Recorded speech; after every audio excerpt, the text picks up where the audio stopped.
be enough day tomorrow to fill in your time before the game and that.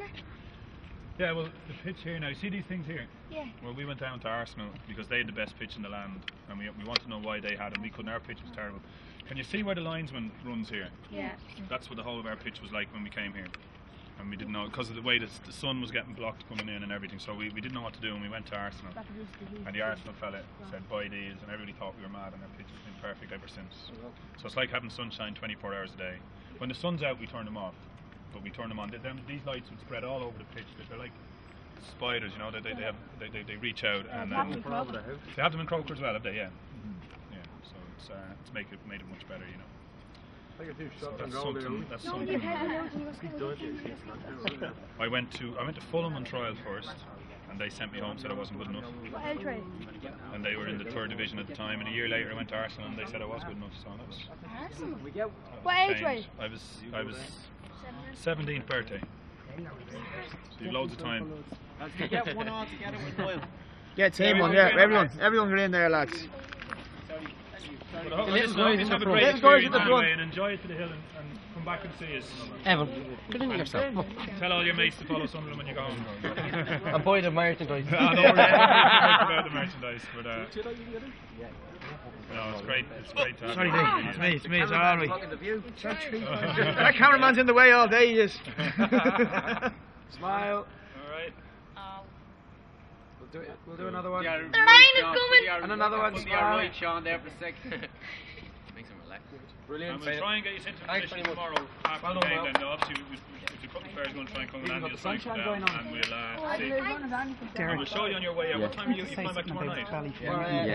Yeah, I'm on the same flight. So you'll have time outside. I'll show you the way right. So you might try and get an autograph off him.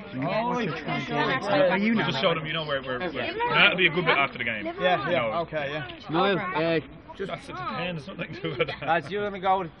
Just do something small enough for the camera. Something in the dark. Who's interviewing me? Lads, let's go. You ready? Yeah, you ask him the questions, they're more in the know here. Okay. No, are you familiar with the area of Ballyfermot? Well, I grew up in Crumlin, which was, you know, the next sort of big place beside Ballyfermot, and we often used to cycle up there and play football in the evenings. And then when I started joining teams in my school, Drimna Castle, you know, we used to have great rivalry with teams up around that way. And I had a great friend, Marty Bailey. He was a great footballer. In my time, he was probably the best prospect to come out of Ireland in a long time, and he played with Wolves in the top flight at a very early age. We were all sort of, you know, in them days there wasn't so many Irish kids going over playing football, and we were all in awe of Marty.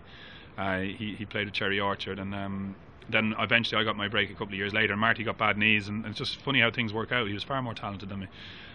Also, I can remember, you know, at an early stage, Finbar Fury, who lived up that way, bringing me up and brought me out in the town one night all around Ballyfermot. We had a great time. That was after the European Championships in 1988. That's 20 years ago now, so great time too. But I've won, not so good memory, although it was Croke Park. I played a Leinster Schools final against St John's in Ballyfermot, and I got sent off for it was the first time in my career I got sent off, and I got sent off once for Man City. So that's the only other time I did, and that was against Ballyfermot as well. I think we won. It was Drimna Castle against St John's, and but I had the distinction of being sent off in Croke Park against a team from Ballyfermot. The programme that we're involved in the moment, the lads are coming out from, is Saturday night soccer. It's getting lads off the street. Basically on a Saturday night, opening, giving them an outlet to kind of prevent them from getting involved in antisocial behaviour. What do you think of initiatives like that? I think it's fantastic. Our foundation do something similar now, and we work closely with the local police here, and they've told us, you know, that the drop in the crime rate is extensive. So I'm sure it's very successful, and it'll get bigger and grow.